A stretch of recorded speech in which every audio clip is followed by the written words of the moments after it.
Annoyed? I should think so. Why, this ridiculous protege of yours is playing the deuce with everything.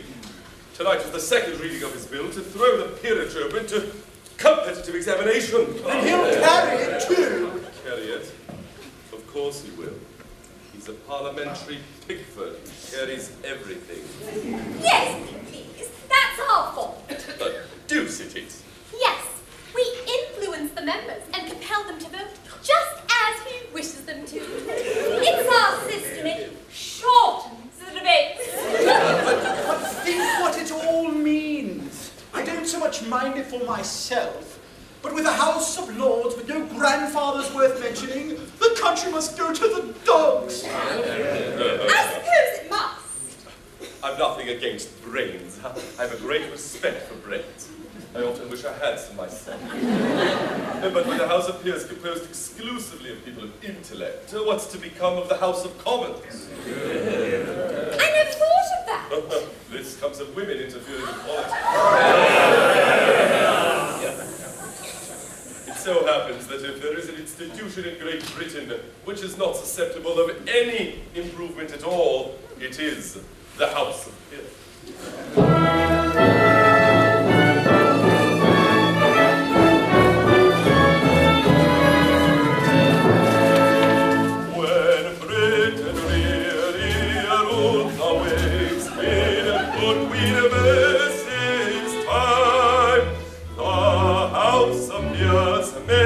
No pretense to intellectual eminence or scholarship sublime. Yet Britain won her proudest days in a good Queen of S's glorious days. Yet Britain won her proudest days in good Queen of S's glorious days.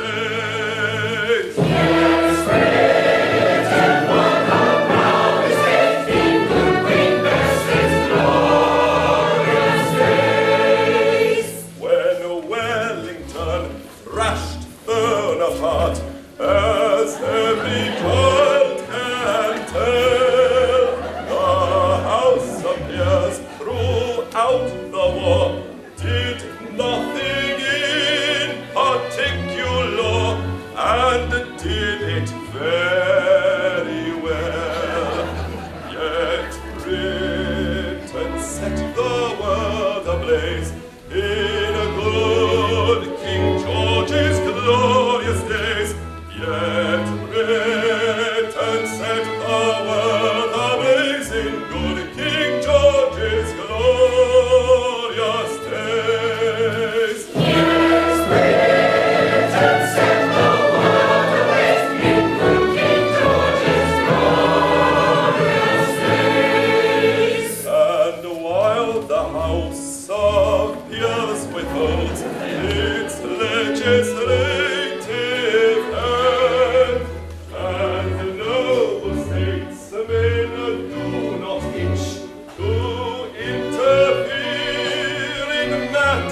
which they do not understand. As bright will shine Great Britain's praise, as in King George's glorious days. As bright will shine Great Britain's rays, as in King George's glorious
volunteers. If that's the case, my dears, Don't go! we'll go.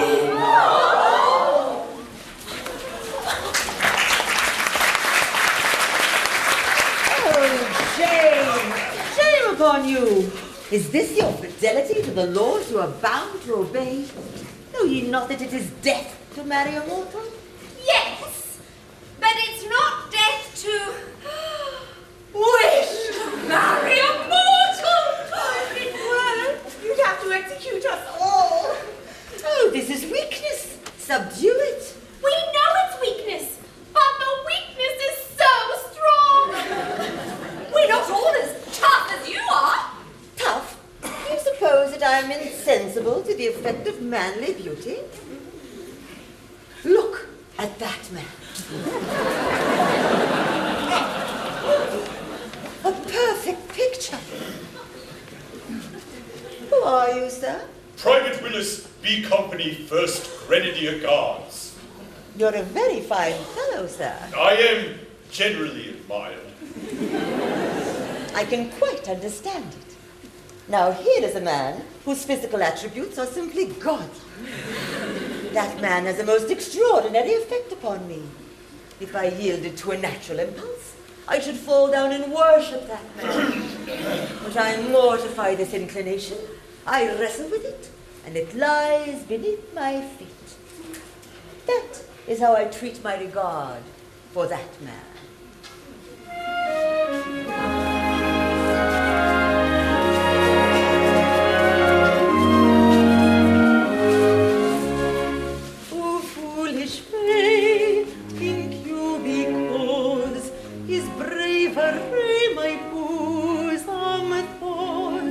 I did disobey our very laws, because I fly in realms above, in tendency to fall in love. Resemble I the amorous dove, resemble I the amorous dove.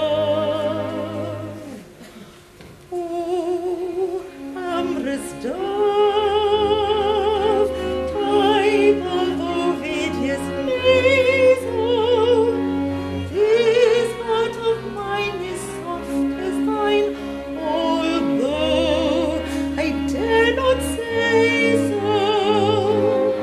Oh, amorous dove, type of Ovidius nasal, this heart of mine is soft as thine, although I dare not say so.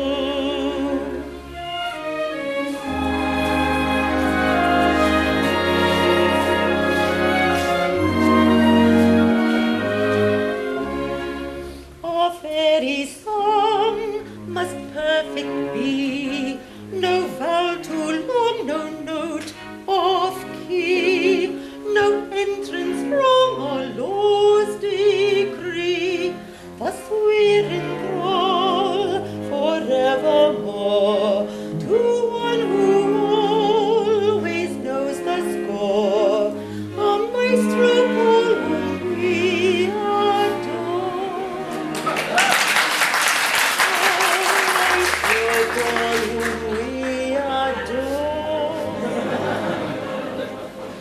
Oh, maestro Paul, in music never blunder, pianissimo or fortissimo, you set our hearts asunder. Oh, maestro Paul, in music never blunder, pianissimo or fortissimo, you set our hearts asunder.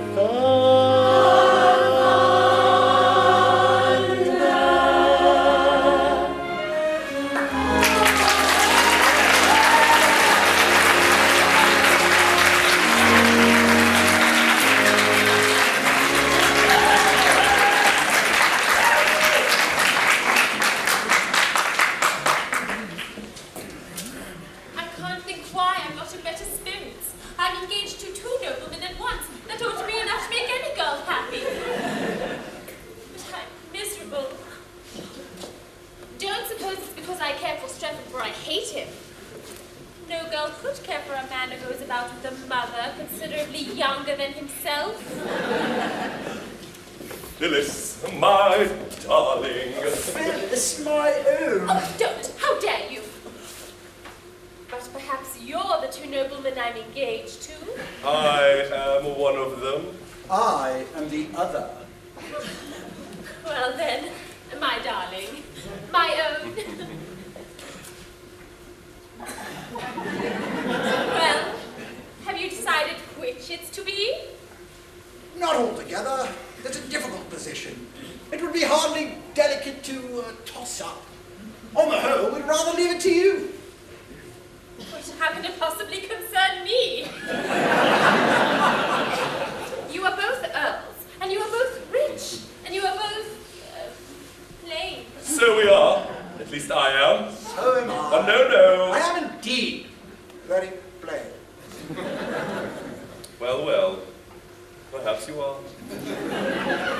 There's really nothing to choose between you. If one of you would forego his title and distribute his estates among his Irish tenantry, why then I should see a reason for accepting the other. Tolloller, are you prepared to make this sacrifice? No.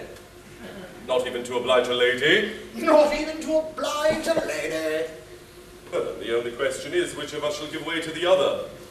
On the whole, perhaps you would be happier with me. I don't know, I may be wrong. I don't know that you are. I really believe she would.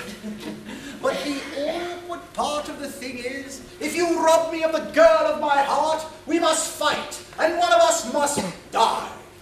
It's a family tradition I've sworn to respect. It's a painful position, for I have a very strong regard for you, George. My dear Thomas.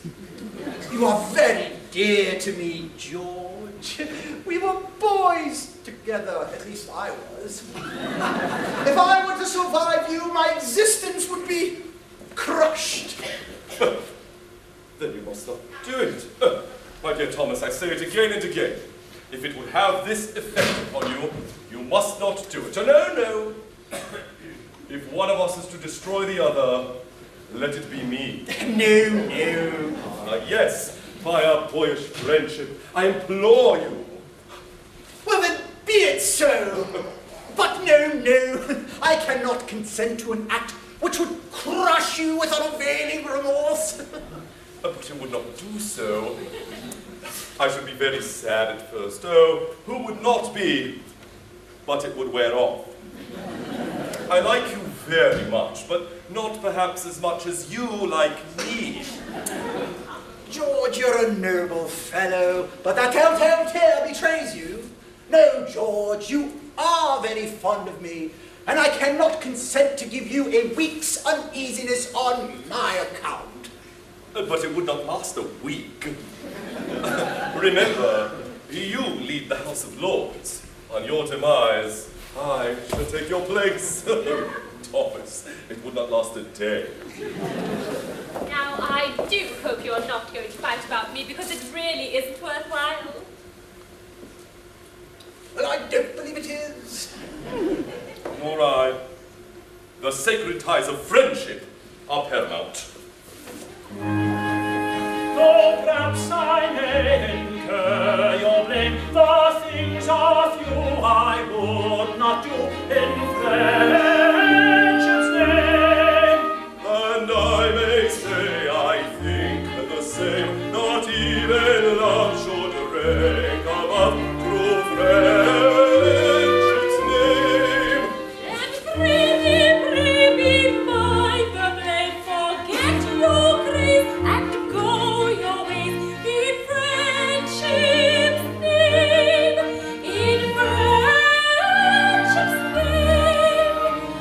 Already your man in friendship's name has yielded fortune, rank, and fame, but no one yet in the world so wide has yielded up the promised bride, except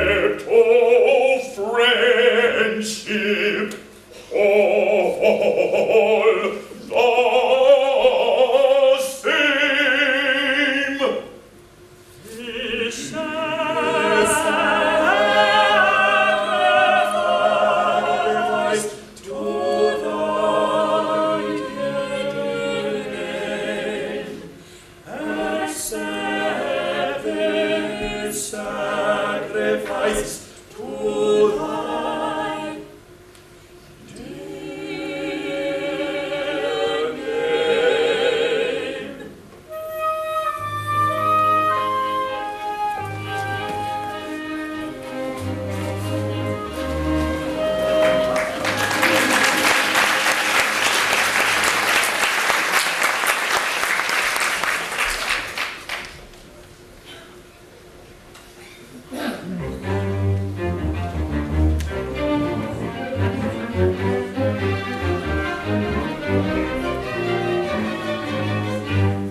Love, unrequited, robs me of my rest.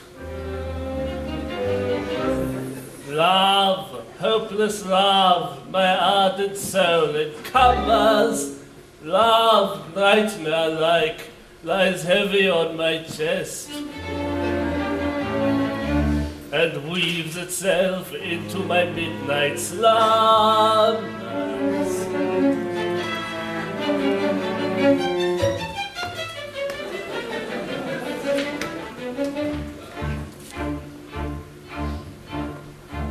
When you're lying awake with a dismal headache and repose is tabooed by anxiety, I conceive you may use any language you choose to indulge in without impropriety. For your brain is on fire, the bedclothes conspire of usual slumber to plunder you. First your counterpane goes that covers your toes and your sheet slips timidly from under you. Then the blanketing tickles you feel like mixed pickles so terribly sharp as the pricky.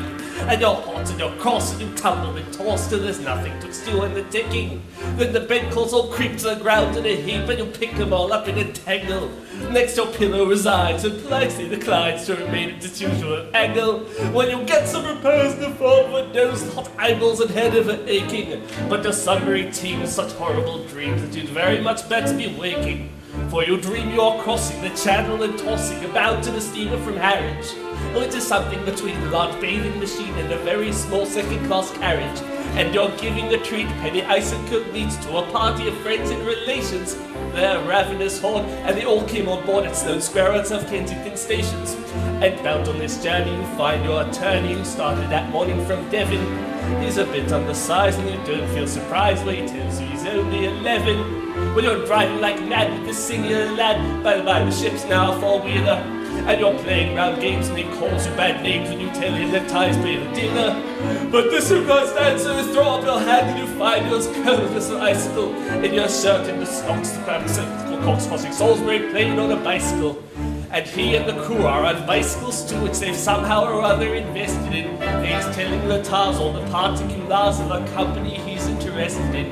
It's a scheme of devices to get at low prices or goods from off mixers to cables, which tickle the sales by treating retailers as though they were all vegetables. You get good spacemen to plant small tradesmen first take off his boots with a boot tree, and his legs will take root and his fingers will shoot in a blossom and bud like a fruit tree.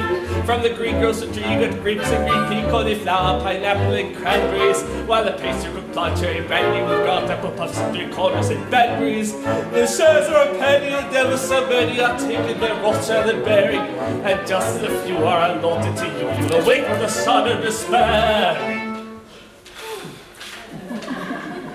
You're a regular wreck with a crick in your neck and no wonder you start for your heads on the floor and if needles and pins for a soldier since your flesh is a creep for your left leg is a single crap your toes and a fly in your nose and a fluff in your lung and a feverish tongue. The thirst is intense and in general sense that you haven't been sleeping in clover. But the darkness has passed and there's daylight at last and the night has been long to turn into my song. And thank goodness they're both of them over.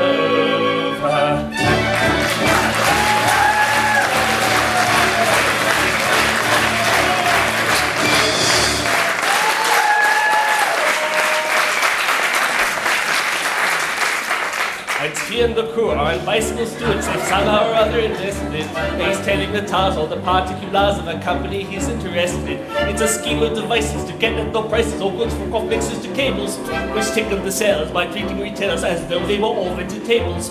You get good spacemen to plant small trays and first take off his boots with a good tree, and his legs will take root and his fingers will shoot in a blossom and bud like a fruit tree. From the greengrocer tree you get grapes and green pea, cauliflower, pineapple and cranberries, while the pastry will plant cherry brandy with ground apple past 3 corners in Banbury's. The shares are a penny and never so many are taken by Roth and Mory. And just as a few are allotted to you, you awake with a son of despair. You're a regular wreck with a crick in your neck, and no wonder you stop for your heads on the floor, and you've needles and pits for your souls to your sins, your flesh is a creep for a left wing slip, crapping your toes and a flying with no some fluff in your lung, and a feverish tongue, and thirst is intense, and a generous sense that you haven't been seeking clover. But the darkness has passed, and the stay light at last, and the night has been long, ditto my song, and thank goodness they're both of them over.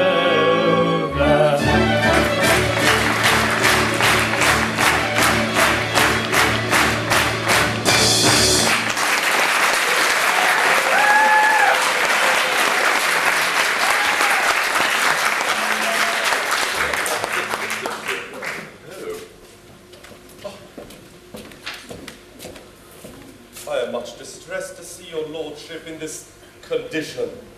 Ah, my lords, it is seldom that a Lord Chancellor has reason to envy the position of another. But I am free to confess that I would rather be 2 heirs engaged to Phyllis than any other half-dozen noblemen upon the face of the globe. Yes, it's an enviable position when you're the only one. Ah, yes, no doubt. Most enviable. At the same time, seeing you thus, we naturally say to ourselves, this is very sad. His lordship is constitutionally as blithe as a bird. He trills upon the bench like a thing of song and gladness. His series of judgments in a sharp minor given andante and 6 in time are among the most remarkable effects ever produced in a court of chancery. He is, perhaps, the only living instance of a judge whose decrees have received the honor of a double encore. How can we bring ourselves to do that which would deprive the Court of Chancery of one of its most attractive features? I feel the force of your remarks, but I am here in 2 capacities, and they clash, my lords. They clash! I deeply grieve to say that in declining to entertain my last application to myself, I presume to address myself in terms which render it impossible for me ever to address myself again. It was a most painful scene, my lords. A most painful. This is what it is to have 2 capacities. Let us be thankful that we are persons of no capacity whatever. Come. You're a very just and kindly old gentleman, and you need have no hesitation in approaching yourself, so that you do so respectfully and with a proper show of deference. Do you really think so? I do. Well, then I will nerve myself to another effort, and if that fails, I resign myself to my fate.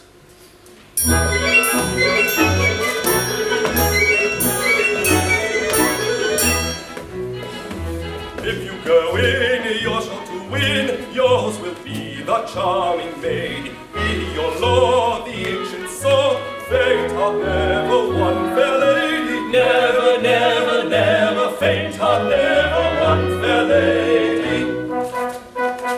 Every journey has an end, when at the worst affairs will mend. Dark the dawn when day is nigh. Hustle your horse and don't say die.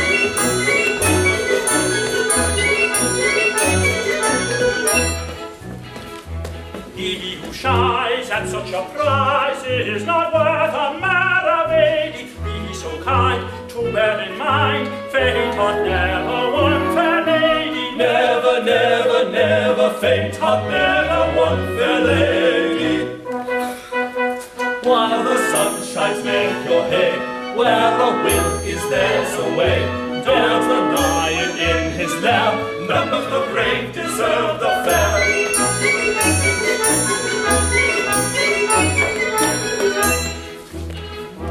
I'll take heart and make a start, though I fear the prospect shady. But I expect to gain my end. Fate hath never won, fair lady. Never, never, never. Fate hath never won, fair lady. Nothing venture, nothing win. Blood is thick, but water's thin. In for a penny, in for a pound. It's love that makes the world go round. Nothing venture, nothing win. Blood is thick, but water's thin. In for a penny, in for a pound. It's love that makes the world go round.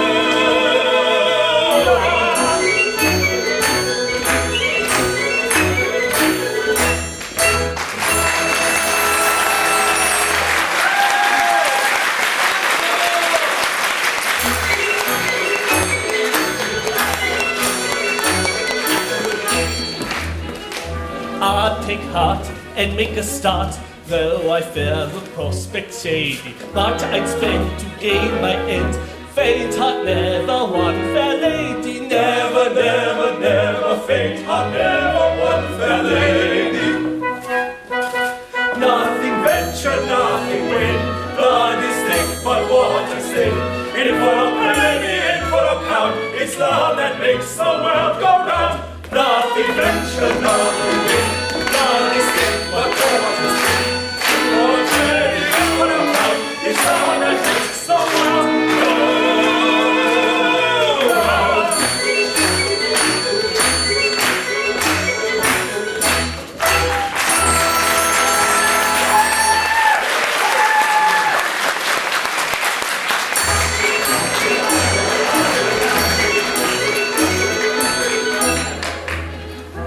I'll take heart and make a start, though I fear the prospect shade. But I'd spend my end.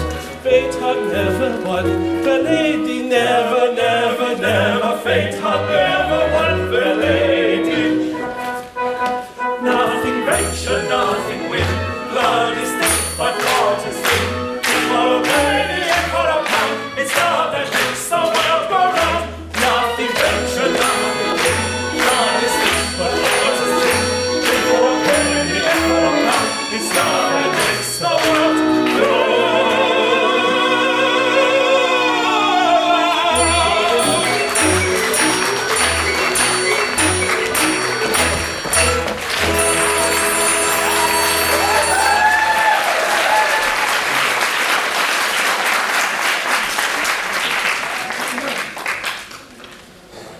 Suppose one ought to enjoy oneself in Parliament when one leads both parties as I do.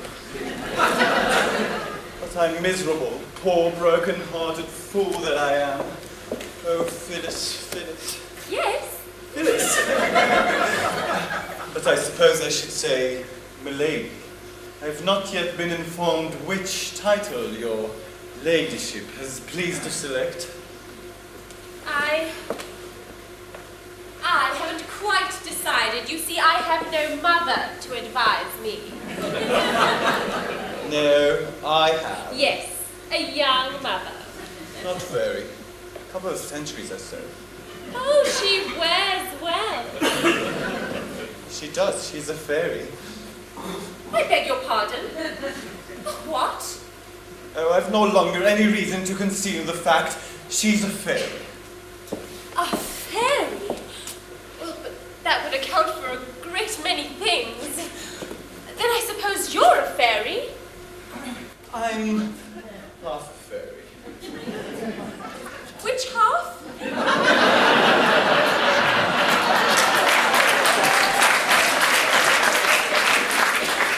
The upper half, down to the waistcoat. Dear me, there's nothing to show it. Don't do that. But why didn't you tell me this before? I thought you would take a dislike to me. But as it's all off, you might as well know the truth. I'm only half a mortal. But I'd rather have half a mortal I do love than half a dozen I don't. Oh, I think not. Go to your half dozen. It's only two, and I hate him. Please forgive me. I don't think I ought to. Besides, all sorts of difficulties will arise. You know, my grandmother looks quite as young as my mother. So do all my aunts. I quite understand. Whenever I see you kissing a very young lady, I shall know it is an elderly relative. You will? Then, Phyllis, I think we shall be very happy. We won't wait long. No, we might change our mind. We'll get married first. Oh, and change our minds after? That's the usual course.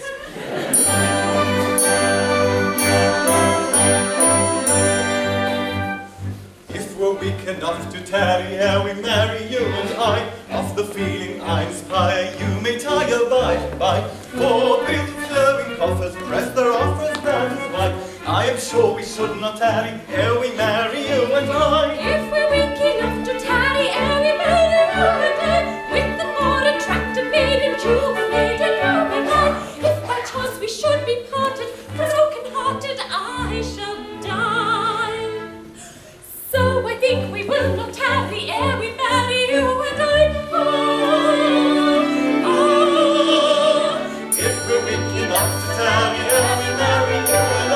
Of the feeling I inspire, you may tire by and by. Of the feeling I inspire, you may tire by and by. If we're weak enough to tarry ere we marry, you and I. Of the feeling I inspire, you may tire by and by. So I think we will not tarry ere we marry, you and I. You and I, you and I.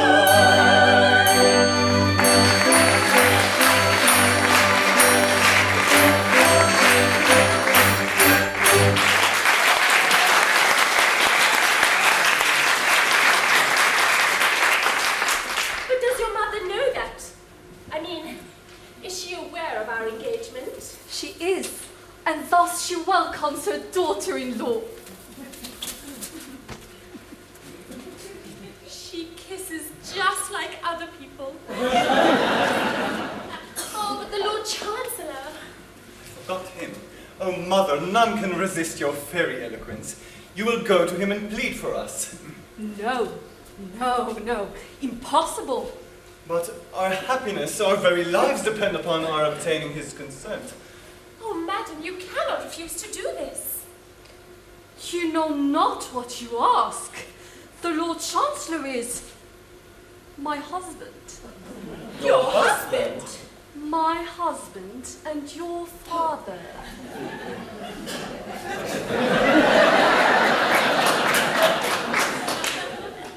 Then our course is plain. On his learning that Strephon is his son, all objection to our marriage will be at once removed. No, he must never know.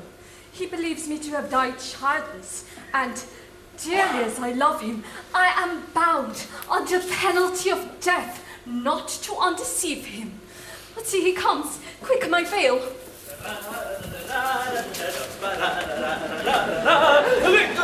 Victory! Success has crowned my efforts, and I may consider myself engaged to Phyllis. At first, I wouldn't hear of it. It was out of the question, but I took heart. I pointed out to myself that I was no stranger to myself, that in point of fact, I had been personally acquainted with myself for some years. This had its effect. I admitted that I had watched my professional advancement with considerable interest, and I handsomely added that I yielded to no one in admiration for my private and professional virtues. This was a great point gained. I then endeavored to work upon my feelings. Conceive my joy when I distinctly perceived a tear glistening in my own eye. After a severe struggle with myself, I reluctantly, most reluctantly, consented.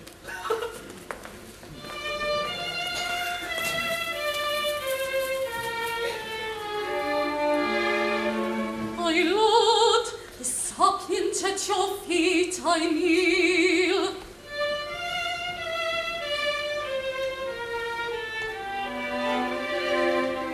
Oh, listen to a mother's fond appeal.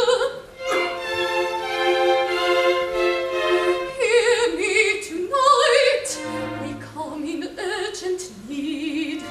'Tis for my son, young Strephon, that I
it may not be, for so the fates decide.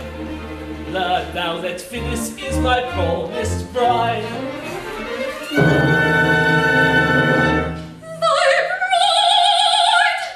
Oh no! It shall be so. Those who would separate us woe betide. I don't, thy lips have spoken, I plead in vain.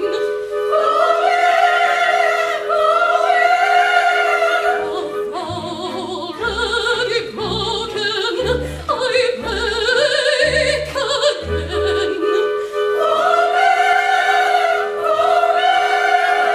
For him, for her, for thee, I yield my life. The holy may not be. I am thy wife.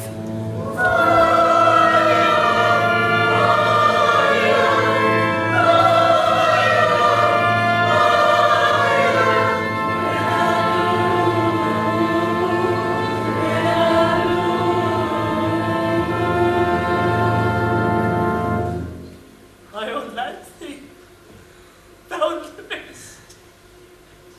I live.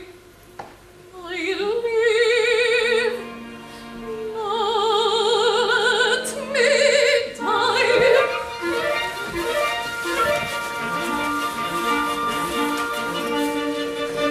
Once again, thy vows are broken. Thou thyself thy doom hast spoken.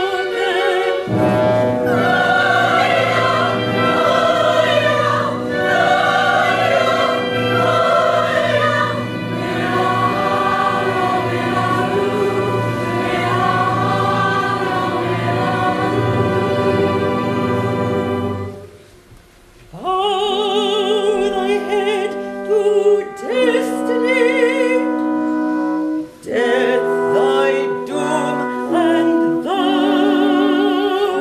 shalt die.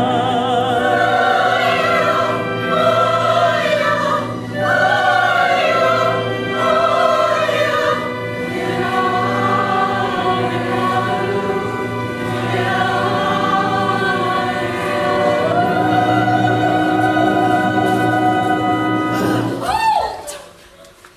If Iolanthe must die, so must we all. As she has sinned, so have we. What? We are all fairy duchesses, marchionesses, countesses, viscountesses, and baronesses. It's our fault. They couldn't help themselves. It seems they have helped themselves. And pretty freely, too. You have all incurred death. But I can't slaughter the whole company. And yet the law is clear.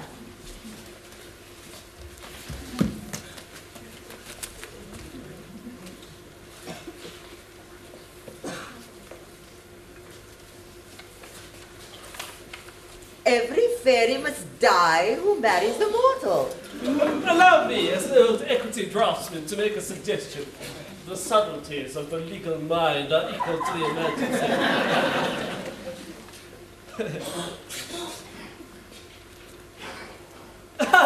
It's really very simple. The insertion of a single word should do it. Let it stand that every fairy must die who don't marry a mortal. So there you are, out of your difficulty at once. We like your humor. Very well.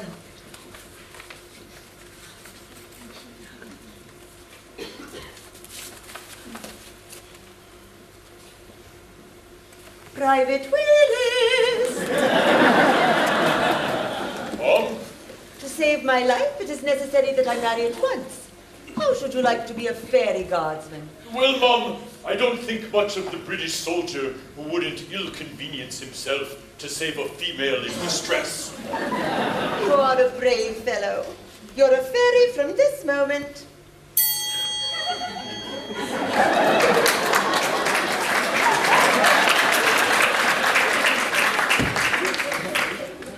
And you, my lords, how say you? Will you join our ranks? Well, now that the peers are to be recruited entirely from persons of intelligence, I really don't see what use we are down here, do you, Tolloller? None whatever. Good. Then away we go to Fairyland.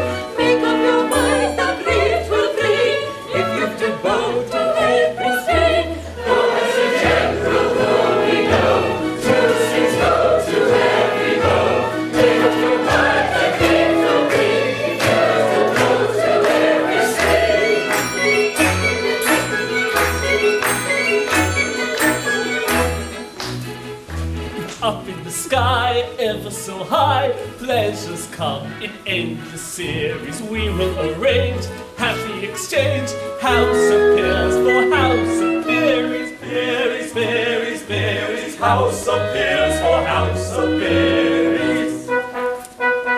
Up in the air, sky high, free from walls in Chancellor, I will be surely have your thought. I'm such a susceptible Chancellor. Up in the air, sky high, free from wars in Chancellor, we will be surely have your thought. He's such a susceptible Chancellor.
My lords, ladies and gentlemen, thank you so very much for making this a very, very special performance and a great occasion.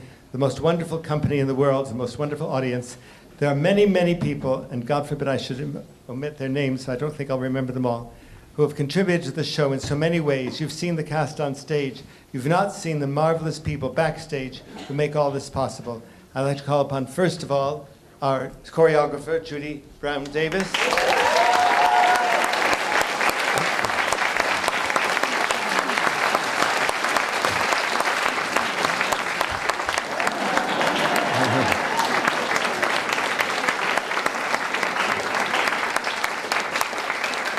Our set designer, Roxanne Goodkin-Levy.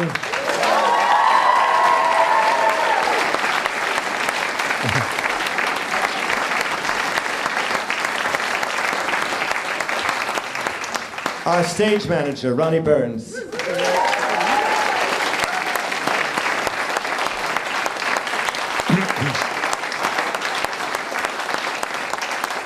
Our deputy stage manager, Ellie Slater.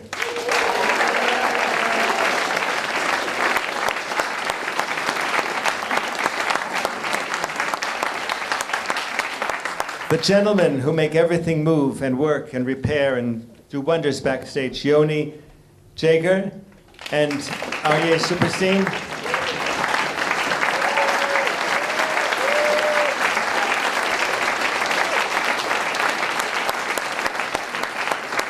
The genius behind all the engineering of our sets, Josh G. Feingold.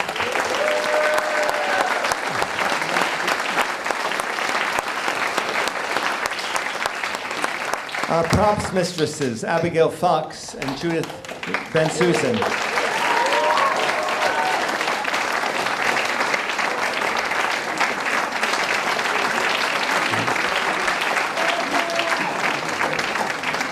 Our makeup mistress, Susan Lassinger.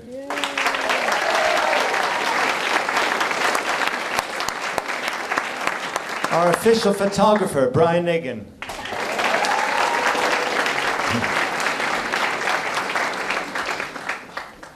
Who's backstage? Leo? Leo Gerskop, come on now, stage hand.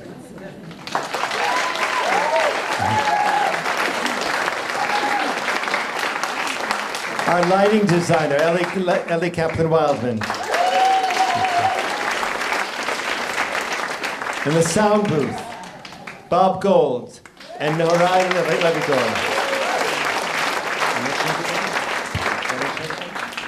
Anybody else? Taxi? Oh.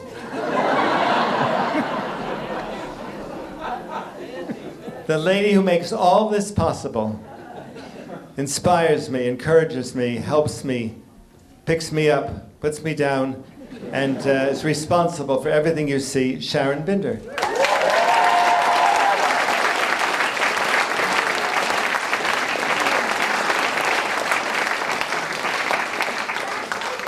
And our assistant director, Mandy Sherman. Mandy? And many, many more who have helped in so many ways. We could not do this without all of you, and without you and our marvelous orchestra. Give them another hand, please.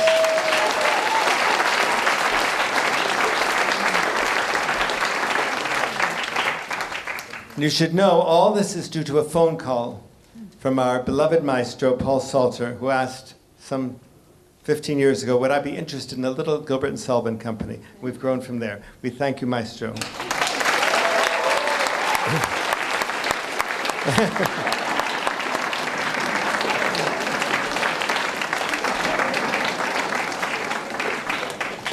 And none of this would be possible without Rob Binder. Thank you. I don't think Rob has slept since 2001. Maestro, may we have a reprise? We are encore after all.